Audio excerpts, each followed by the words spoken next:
Good evening everyone. আজকে বকখালি বিচে চলে এসেছি। বকখালি বিচে মাছের মার্কেটটা দেখতে পাচ্ছ, প্রত্যেকটা দোকানেই আমরা ঘুরে দেখেছি।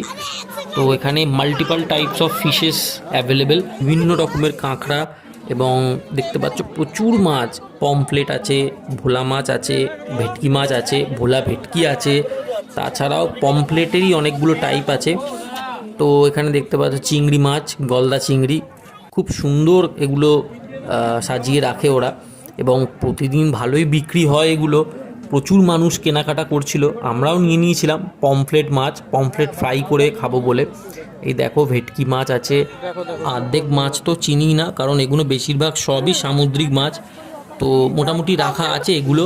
আর কাঁকড়া, কাঁকড়া এখানে বিভিন্ন টাইপের আছে, সাইজের ওপর ডিপেন্ড করছে, মেল ফিমেল বোথ অ্যাভেলেবেল। তো সেগুলো সাইজের ওপর প্রাইস ডিসাইড হচ্ছে। আচ্ছা, এটা হচ্ছে আমাদের মাছ, এই যে কাটছে, এগুলোই আমরা নিয়েছিলাম। 6 পিসের একটা প্লেট ছিল, এগুলো মাঝারি সাইজ, এর থেকেও বড় একটা প্লেট ছিল। যাই হোক, 6 পিসের প্লেটটার দাম হচ্ছে 200 টাকা। ভেজে, মানে একদম কুড়মুড়ে করে ভেজে তোমাকে দিয়ে দেবে। তা আমরাও তাই করলাম, নিয়ে নিলাম।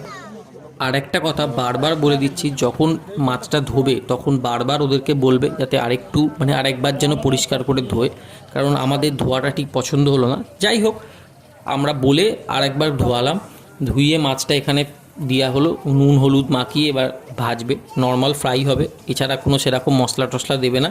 ওই ফ্রাই হওয়ার পর একটু গুঁড়ো মশলা ছড়িয়ে দেবে, তাই এই হচ্ছে ব্যাপার। এছাড়াও অনেকে বিভিন্ন টাইপের মাছ কিনছে, কিনে এখানে রান্না করাতেও পারো, মানে সব রকমেরই মাছের রান্না হয়ে যায়। তো আমরা এটাকে ভাজিয়ে নিয়ে চলে যাব, রাত্রিবেলা রুটি তরকারি মাছ ভাজা খাবো। তা এইখানে আমি ভিডিওটা শেষ করছি। তোমরা একটু লাইক শেয়ার সাবস্ক্রাইব করে দিও। থ্যাংক ইউ, দেখা হচ্ছে নেক্সট ব্লগে।